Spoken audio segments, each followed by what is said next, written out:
നമസ്കാരം, ഞാൻ Rafna. Al Hilal hospitals and medical centres അവതരിപ്പിക്കുന്ന BMC ന്യൂസ് ലൈവിലേക്ക് സ്വാഗതം. His highness Sheikh Khalid bin Hamad Al ഖലീഫയുടെ രക്ഷാകർതൃത്വത്തിൽ യൂത്ത് ആൻഡ് സ്പോർട്സ് സുപ്രീം കൗൺസിലിന്റെ ഡെപ്യൂട്ടി ചെയർമാനും ജനറൽ സ്പോർട്സ് അതോറിറ്റിയുടെ പ്രസിഡന്റും ബഹ്റൈൻ ഒളിമ്പിക് കമ്മിറ്റി പ്രസിഡന്റുമായ his highness Sheikh Khalid bin Hamad Al ഖലീഫയുടെ endurance cup 120 kilometre private stables പ്രധാന റേസ് ബഹ്റൈൻ ഇന്റർനാഷണൽ എൻഡ്യൂറൻസ് വില്ലേജിൽ നടന്നു. Bahrain royal equestrian and endurance ഫെഡറേഷനാണ് ഈ മത്സരം സംഘടിപ്പിച്ചത്. His highness Sheikh Nasser bin Hamad എല്ലാ മത്സരങ്ങളും നിരീക്ഷിച്ചു. മത്സരത്തിൽ മികച്ച സ്ഥാനം നേടാൻ പന്തയസാരഥികളുടെ ശക്തമായ പങ്കാളിത്തവും കാണാൻ സാധിച്ചു. His highness Sheikh Nasser bin Hamad വിജയികളെ അഭിനന്ദിക്കുകയും റേസിൽ മത്സരിച്ചവരുടെ പ്രകടനത്തെ പ്രശംസിക്കുകയും ചെയ്തു. His highness Sheikh Nasser bin Hamad his highness Sheikh Khalid bin Hamad Al ഖലീഫയുടെ എൻഡ്യൂറൻസ് കപ്പ് സീസണിലെ ഏറ്റവും ശ്രദ്ധേയമായ ഇവന്റുകളിൽ ഒന്നാണെന്ന് ചൂണ്ടിക്കാട്ടി.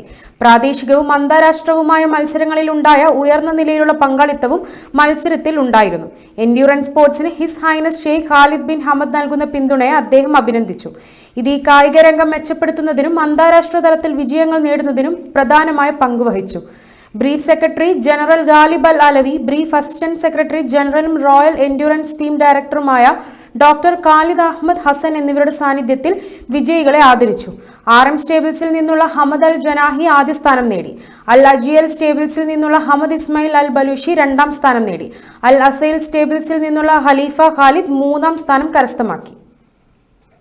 ബഹ്റൈൻ രാജാവിന്റെ സഹധർമ്മിണിയും സുപ്രീം കൗൺസിൽ ഫോർ വിമൻ പ്രസിഡന്റുമായ his royal highness princess Sabika bint Ibrahim Al Khalifa പ്രിൻസസിന്റെ രക്ഷാകർതൃത്വത്തിൽ global women's economic forum and exhibition അടുത്ത തിങ്കളാഴ്ച ബഹ്റൈൻ ബേയിലെ 4 സീസൺസ് ഹോട്ടലിൽ ആരംഭിക്കും. ബഹ്റൈൻ ബിസിനസ് വുമൺ സൊസൈറ്റിയാണ് ഇവന്റ് സംഘടിപ്പിക്കുന്നത്. അവരുടെ സിൽവർ ജൂബിലി ആഘോഷത്തിന്റെ ഭാഗമായി നടത്തുന്ന എക്സിബിഷൻ ജനുവരി 15-ന് സമാപിക്കും. 4 ദിവസം നീണ്ടു നിൽക്കുന്ന ഈ എക്സിബിഷനിൽ 5 പ്രധാന ചർച്ചകളാണുള്ളത്. ബഹ്റൈൻ ബിസിനസ് വുമൻ സൊസൈറ്റി പ്രസിഡന്റായ അഹ്ലാം യൂസഫ് ജനാഹി ഫോറത്തിനും പ്രദർശനത്തിനും പിന്തുണ നൽകിയ സ്പോൺസർമാർ, കമ്പനികൾ എന്നിവരെ അഭിനന്ദിച്ചു. പ്രദർശനത്തിൽ വിവിധ രാജ്യങ്ങളിൽ നിന്നുള്ള സേവന, ബിസിനസ് മേഖലകളെയും കമ്പനികളെയും പ്രതിനിധീകരിക്കുന്ന 38 പ്രതിനിധികൾ പങ്കെടുക്കും. കൂടാതെ വിവിധ വിഷയങ്ങളിൽ തിരഞ്ഞെടുക്കപ്പെട്ട 50 പ്രസംഗകരും പങ്കെടുക്കും. ബഹ്റൈനിലെ സംരംഭകർക്കായി IYC ഇന്റർനാഷണൽ ബഹ്റൈൻ ബിസ് മാസ്റ്ററി എന്ന പേരിൽ പരിശീലന ക്ലാസ് സംഘടിപ്പിച്ചു. മനാമ KCT ഹാളിൽ നടന്ന പരിപാടിയിൽ പ്രശസ്ത ബിസിനസ് ട്രെയിനറും ഗിന്നസ് അവാർഡ് ജേതാവുമായ ഗിന്നസ് റഷീദ് ക്ലാസുകൾ നയിച്ചു. IYC Bahrain chairman Nisar Kunnamkulathingal അധ്യക്ഷത വഹിച്ചു. പ്രോഗ്രാം കൺവീനർ ഫിറോസ് നങ്ങാരത്ത് സ്വാഗതം പറഞ്ഞ ചടങ്ങിൽ IYC ഭാരവാഹികളായ അനസ് റഹീം, സൽമാനുൽ ഫാരിസ്, അബിയോൺ അഗസ്റ്റിൻ, മാധ്യമപ്രവർത്തകനായ രാജീവ് വെള്ളിക്കൊത്ത്, സുരേഷ് പുണ്ടൂർ തുടങ്ങിയവർ ആശംസകൾ അറിയിച്ചു. ഖലീൽ സ്കൈവീൽ, സെയ്ദ്, പ്രദീപ് റിലയൻസ്, സലീഷ് റിലയൻസ്, ആഷ്ടൽ കുന്നിക്ക, സെഫി നിസാർ, നസീബ കരീം തുടങ്ങിയ സംരംഭകർ പങ്കെടുത്തു. ബഹ്റൈനിലെ ആലപ്പുഴ ജില്ലക്കാരുടെ കൂട്ടായ്മയായ ആലപ്പുഴ പ്രവാസി അസോസിയേഷൻ ബഹ്റൈൻ വിന്റർ ബെൽ എന്ന പേരിൽ ക്രിസ്തുമസ് ന്യൂ ഇയർ സെലിബ്രേഷൻ സംഘടിപ്പിച്ചു. സൽമാനിയ ഇന്ത്യൻ ഡിലൈറ്റ്സിൽ വെച്ച് നടന്ന ചടങ്ങിൽ പ്രസിഡന്റ് ജെയ്സൺ കൂട്ടാമ്പള്ളത്ത് അധ്യക്ഷത വഹിച്ചു. ജനറൽ സെക്രട്ടറി അനൂപ് പള്ളിപ്പാട് സ്വാഗതവും vice president Harish Chengannur Christmas new year സന്ദേശവും കൈമാറി. തുടർന്ന് കുട്ടികളുടെ വിവിധ ഇനം കലാപരിപാടികൾ അരങ്ങേറി. വൈസ് പ്രസിഡന്റ് ശ്രീകുമാർ കറ്റാനം പരിപാടിയിൽ പങ്കെടുത്ത എല്ലാവർക്കും നന്ദി അറിയിച്ചു. എക്സിക്യൂട്ടീവ് അംഗങ്ങൾ പരിപാടിക്ക് നേതൃത്വം നൽകി. BMC ന്യൂസിൽ ഇടവേള.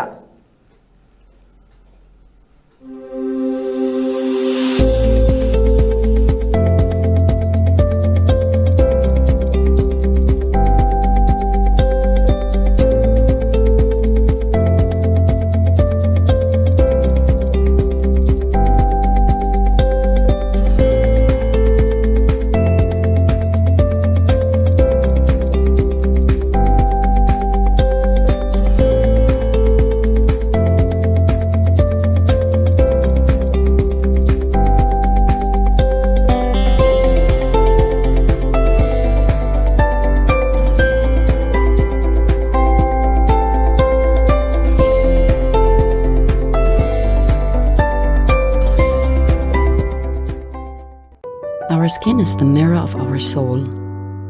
Our skin is our largest sensory organ. Our skin needs a healthy microbiome balance. This is regulated by its pH value, which protects the skin from pathogens, cold and ultraviolet rays. Sebamed protects your skin.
BMC ന്യൂസിൽ സ്വാഗതം.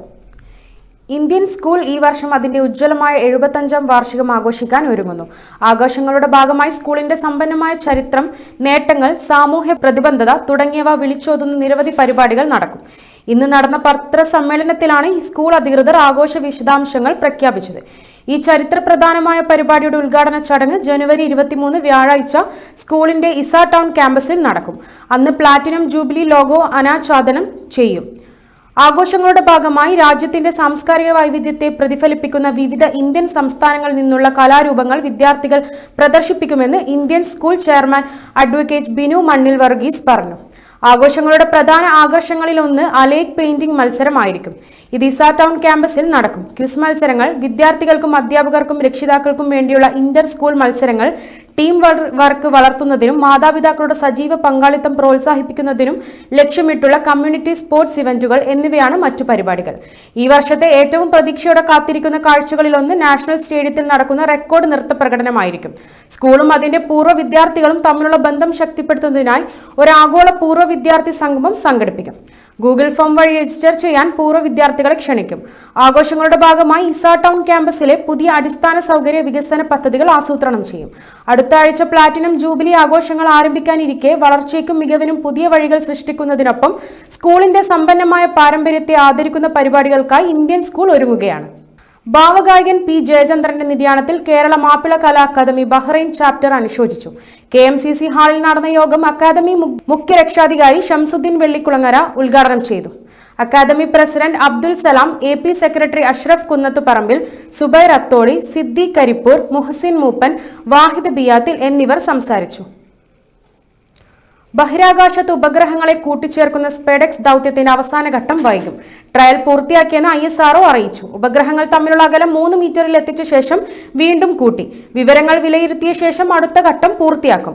ഉപഗ്രഹങ്ങളെ കൂട്ടിച്ചേർക്കാനുള്ള 3ാം ശ്രമമാണ് ഇന്ന് അവസാന ഘട്ടത്തിൽ എത്തിയത്. ഇന്ന് രാവിലെ ഉപഗ്രഹങ്ങൾ തമ്മിലുള്ള അകലം 15 മീറ്ററിൽ നിന്ന് 3 മീറ്ററിലേക്ക് എത്തിച്ച ശേഷം വീണ്ടും അകലം കൂട്ടുകയായിരുന്നു. ദൗത്യം സാങ്കേതിക കാരണങ്ങളാൽ മുൻപ് 2 തവണ മാറ്റിവെച്ചിരുന്നു. വ്യാഴാഴ്ച രാവിലെ 2 ഉപഗ്രഹങ്ങളും അതിന്റെ വേഗത കുറച്ച് ഡോക്കിങ്ങിന് സജ്ജമാക്കുമെന്നായിരുന്നു ISRO നൽകിയ റിപ്പോർട്ടുകൾ. എന്നാൽ ഉപഗ്രഹങ്ങളുടെ വേഗം പ്രതീക്ഷിച്ചതിലും കൂടുതലായതിനാലാണ് മാറ്റിവെക്കേണ്ടി വന്നത്. 2 ഉപഗ്രഹങ്ങൾ 20 കിലോമീറ്റർ വ്യത്യാസത്തിൽ ഭ്രമണപഥത്തിൽ എത്തിച്ച ശേഷം തമ്മിലുള്ള ദൂരം കുറച്ചു കൊണ്ടുവന്ന് ഡോക്ക് ചെയ്യുക എന്നതായിരുന്നു സ്പെഡെക്സ് ദൗത്യം. 20 കിലോമീറ്ററിൽ നിന്ന് 500 മീറ്ററായി മാറിയ ചേസർ 250 മീറ്ററായി ചുരുക്കാൻ സാധിക്കാതെ വരികയും ഉപഗ്രഹങ്ങളുടെ വേഗം പ്രതീക്ഷിച്ചതിലും കൂടുതലായി ഉപഗ്രഹത്തിന് വ്യത്യാസമുണ്ടായതുമാണ് കഴിഞ്ഞ തവണ പ്രതിസന്ധി സൃഷ്ടിച്ചത്. 66 ദിവസം നീണ്ടു നിൽക്കുന്ന ദൗത്യത്തിൽ ഏത് ദിവസം വേണമെങ്കിലും ഡോക്കിംഗ് നടക്കാമെന്നായിരുന്നു മുൻപ് അറിയിച്ചിരിക്കുന്നത്. ഈ വാർത്തയോടുകൂടി BMC ന്യൂസ് ലൈവിൽ മലയാള വാർത്തകൾ പൂർണ്ണമാകുന്നു. ശുഭരാത്രി.